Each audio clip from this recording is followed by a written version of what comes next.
সুম্মা আলহামদুলিল্লাহ।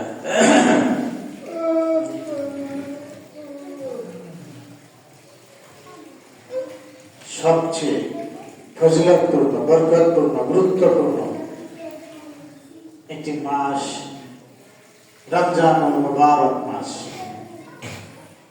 এই রমজানুল মুবারক মাসের আজকে প্রথম জুমা। আলহামদুলিল্লাহ।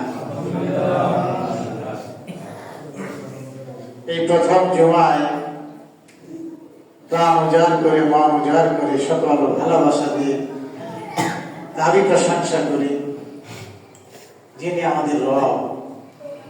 আমাদের রবকে সে আল্লাহর প্রশংসা করি, যিনি সূক্ষ্ম দশটা মানে অতি গোপনে আপনি যদি কোনো পাপাচার করেন, কল্পনা করেন খারাপ কাজের অথবা ভালো কাজের, তাও তিনি জানেন। পাথরের ভিতরে যদি কোনো পোকা থাকে, সেই পোকার আহার কি হবে সেটাও তিনি জানেন। তিনি এমন সূক্ষ্ম দশটা লাতিফুল খবীর কোরআনের ভাষায়, যেটা আপনি আমি দেখি না, বুঝি না, কল্পনা করতে পারি না, সেই ছোট্ট কাজে হিসাবও তিনি দিবেন। যেমন অণু পরমাণু বলা হয়, আগে ছিল না, বিজ্ঞানীরা বের করছে অণু ভেঙে পরমাণু, যেমন আণবিক বোমা, পরমাণু বোমা। এই পরমাণুকেও ভেঙে কোটি কোটি ভাগ করার পরও যা আছে, যেটা কোরআনের ভাষায় জানলা বলা হয়েছে। ফামান ইয়ামাল মিসকালা যাররাতিন খায়রান ইয়ারা ওয়া ইয়ামাল মিসকালা যাররাতিন শাররান ইয়ারা। আপনি যদি সামান্যতম জাররা পরিমাণ ভালো কাজ করেন, তাও প্রতিদান পাবেন, আর খারাপ কাজ করলেও অবশ্যই তার প্রতিদান পাবেন। যদি বুঝেন তাহলে আর খারাপ কাজ আমরা করতে পারবো না। এই জন্য তিনি হচ্ছে সূক্ষ্ম দশটা। সে আল্লাহর প্রশংসা করি এই রমজানুল মুবারক মাসের প্রথম জুমায়, যিনি অনেক অনেক অনেক দয়ালু। এই রমজান মাস তিনি কিন্তু সিয়াম ফরজ করে দিয়েছেন, তাই না?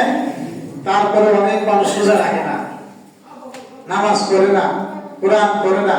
তিনি কি তাদের খাদ্য বন্ধ করে দিয়েছেন? পানীয় বন্ধ করে দিয়েছেন? অক্সিজেন বন্ধ করে দিয়েছেন? যেমন এই মসজিদের মিটার নাই, দেখেন কেটে নিয়ে গেছে, হঠাৎ করে এসে নিয়ে গেছে না, তার বিদ্যুৎ বৈদ্যুতিক কাজ কেটে নিয়ে আসছে। তা আল্লাহ তাআলার এত নাফরমানি করা সত্ত্বেও আপনার কিন্তু তিনি জীবিত হয়ে গেছেন। তিনি আপনাকে আলু ভাজতে সাহায্য করছেন। এটা অনেক অনেক দয়ালু। তার মানে এই নয় যে তিনি আপনাকে ছেড়ে দিবেন। তিনি আপনাকে অবকাশ দিচ্ছেন, সুযোগ দিচ্ছেন। এই যে গতকাল রাতের মধ্যে আপনি মারা যেতে পারতেন, আবার ভোরের আলো, সূর্যের আলো আপনি দেখলেন, মসজিদে আসার সুযোগ পেলেন। এই সুযোগটাকে যেন কাজে লাগান, সেই জন্য তিনি এই সুযোগ করে দিয়েছেন আপনাদের, আমাদেরকে। তিনি অমুখাভিক্ষি সূরা ইখলাস আপনারা পড়েছেন, কুল হুয়াল্লাহু আহাদ আল্লাহুস সামাদ লাম ইয়ালিদ ওয়া লাম ইউলাদ ওয়া লাম ইয়াকুল লাহু কুফুওয়ান আহাদ। তার আপনার দরকার নাই, আপনি তার ইবাদত করবেন বা করবেন না, তার কোনো প্রয়োজন নাই। আপনি আপনার প্রয়োজনে, আমি আমার প্রয়োজনে তার দাসত্ব বরণ করে দিতে বাধ্য।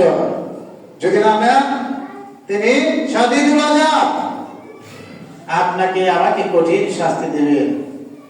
তিনি ক্ষমতাধর, তিনি শক্তিশালী। তাবারাকাল্লাযী বিয়াদিল মুলকু ওয়া আলা কুল্লি শাইইন কাদির। রাজত্বের মালিক কে? আল্লাহ। না আপনারা? কিন্তু ভোট দিয়ে আল্লাহ বানাইলেন। রাজত্বের মালিক কে? আল্লাহ। আল্লাহ। কিন্তু আপনারা ভোট দিয়ে আল্লাহ বানাইলেন।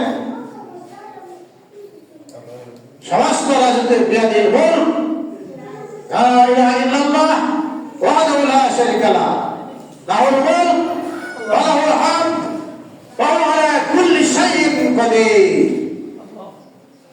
আপনার রাজত্ব আল্লাহ। সুতরাং এই রাজত্বের, এই রাষ্ট্রের কর্মচারী হিসাবে, চাকর হিসাবে আপনাদের দায়িত্ব না। যদি ভোটের মাধ্যমে তা পালন করেন, অবশ্যই তা আল্লাহর কাছে পুরস্কৃত হবে।